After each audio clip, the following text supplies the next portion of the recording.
Hey everybody, welcome back. So, big news in the last 24 hours is that Stargate is making a comeback. Now, I've been meaning to talk about Stargate for a while now because, along with Star Wars and Star Trek, it's one of my favorite franchises.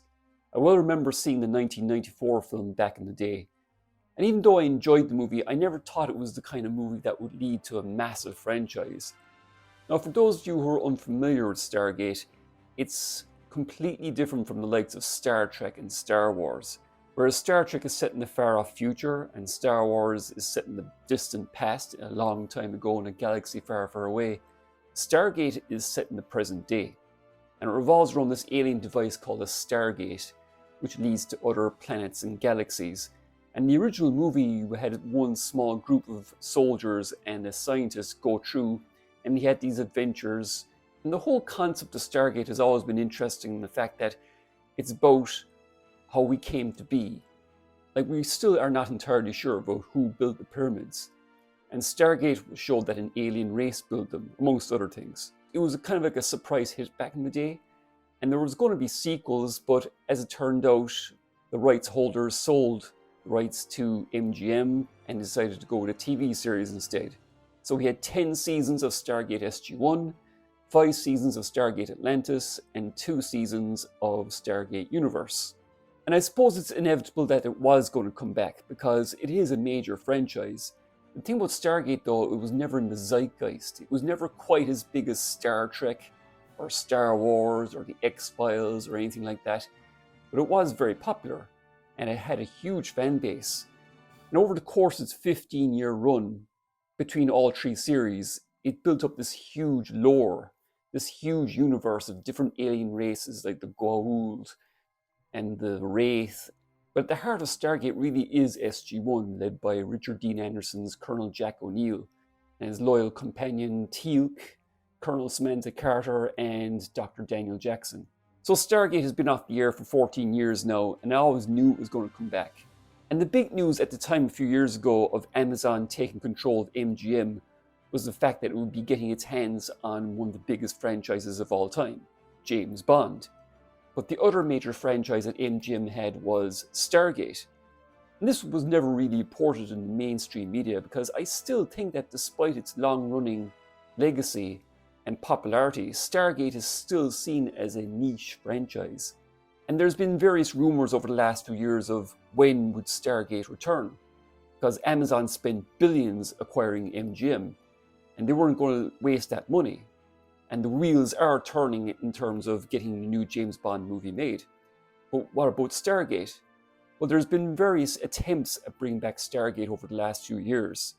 There was talk of Dean Devlin and Roland Emmerich returning to the franchise and taking the franchise forward from what they preferred was their movie universe. They were going to ignore the TV series altogether and just make Stargate 2 and 3, because they originally envisioned a trilogy. But that all changed yesterday, and I'm just going to read a little bit of this announcement from GateWorld. GateWorld is the main Stargate fan site online. There is a future for the Stargate franchise on television. Today, Amazon MGM Studios announced that it has given the green light to a brand new live-action series, which will stream globally on Prime Video. Veteran Stargate writer and producer Martin Gero created the show and will helm it as executive producer and showrunner. Fellow Stargate alums Brad Wright and Joseph Malazzi are also on board as producers. The new series will continue the franchise with the same universe, canon, and tone that made Stargate a global hit. Now, this is great news. I mean, I'm glad to see Stargate making a comeback, but I'm cautiously optimistic, and I'll elaborate more on that in a minute. The fact that Martin Gero, Brad Wright, and Joseph Malazzi are on board as producers is a very good sign, because these guys were involved with the Stargate franchise pretty much in its early days, from SG-1 to Atlantis and Universe. And Martin Gero has written some very, very good episodes of the show. I believe he kind of made his debut in latter seasons of SG-1, but he's really noted for writing some of the best episodes of Stargate Atlantis. I think he wrote The Storm in the Eye, a great 2-parter in season 1 of Atlantis. And he's written some great episodes of Atlantis, SG-1, and I think he wrote at least one episode of Universe. And Brad Wright is one of the co-creators of SG-1. He goes way back to the very beginning of that show. and he's a fantastic writer. He was really the head showrunner of that show for a long time, along with Robert C. Cooper, who doesn't seem to be involved here. But the big surprise is the fact that Dean Devlin and Roland Emmerich are also involved. In a surprise twist, Stargate's original creators, Dean Devlin and Roland Emmerich, have signed on as executive producers, alongside Safehouse Pictures' Joby Harold and Tori Tunnell, who wrote Obi-Wan Kenobi and Monarch: Legacy of Monsters. So yeah, it's surprising to see Dean Devlin and Roland Emmerich involved, because they've made no secret of the fact that they've always been very dismissive of the TV universe.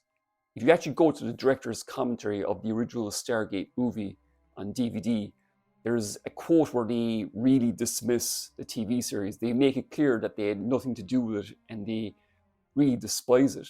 They still use these same graphics on the TV series today every time the darn thing starts up. We have nothing to do with the television series. Let me clear that up right now. We have nothing to do with the TV series.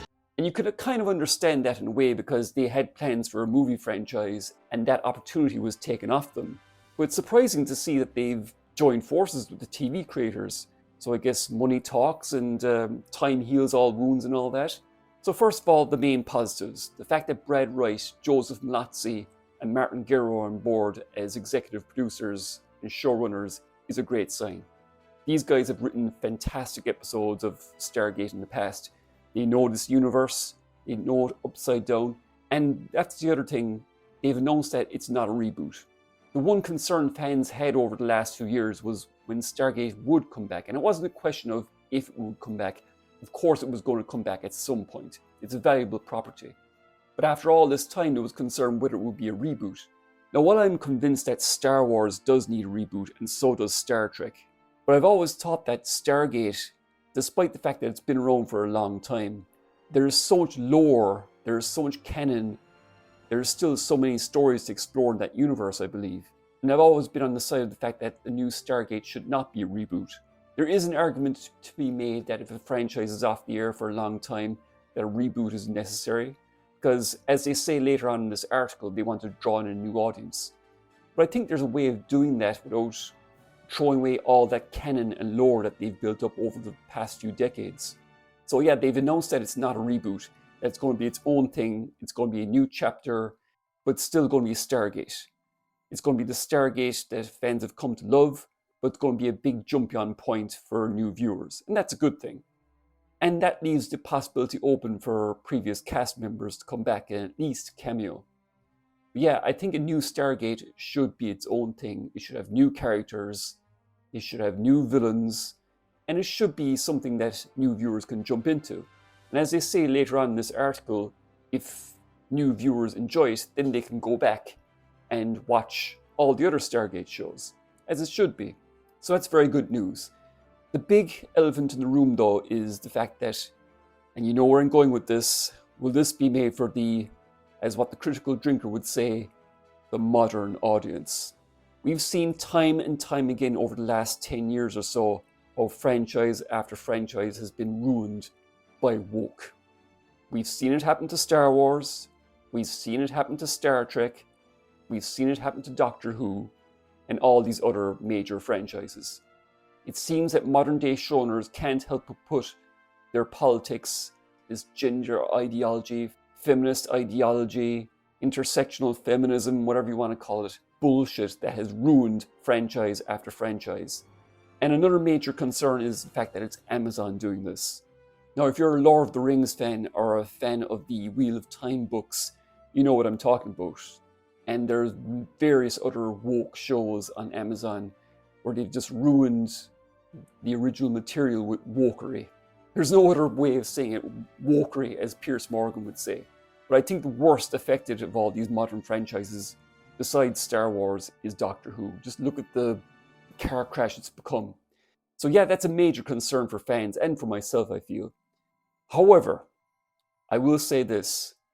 As poor reputation as Amazon have for ruining the likes of Lord of the Rings and Wheel of Time, Amazon have also turned out The Terminal List and Reacher.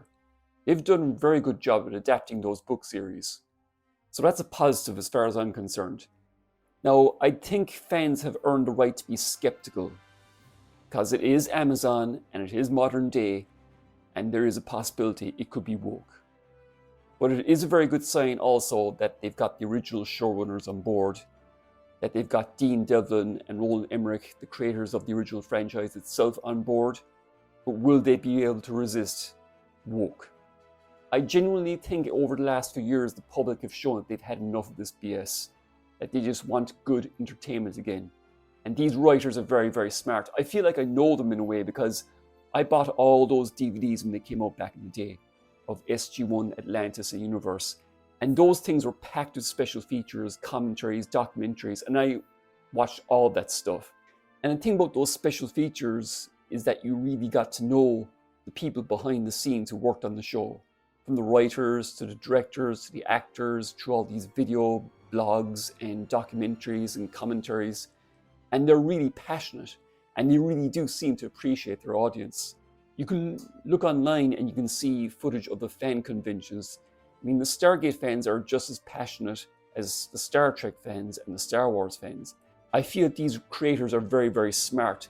And that's the thing about Stargate as well. Unlike Star Wars and Star Trek, Stargate was very much a show where they were very self-aware. A great part of the appeal of Stargate was its humor. And I'm not just talking about Richard Dean Anderson, and as witty as he was, the show would often make fun of itself. These guys were very much into following what the fans were saying online, and they're no doubt paying attention to what people are saying online right now.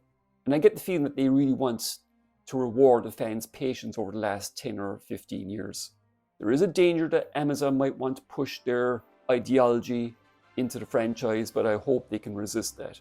One concern I had was that there was an interview with the actor who played Mckay, Rodney Mckay, in Stargate Atlantis. And the character of Rodney Mckay would probably be seen as problematic these days. If you're a fan of the show, you know what I'm talking about, but his attitude towards women and all this, it would be seen as problematic these days. God, you're a jerk. I wish I didn't find you so attractive. I always had a real weakness for dumb blondes.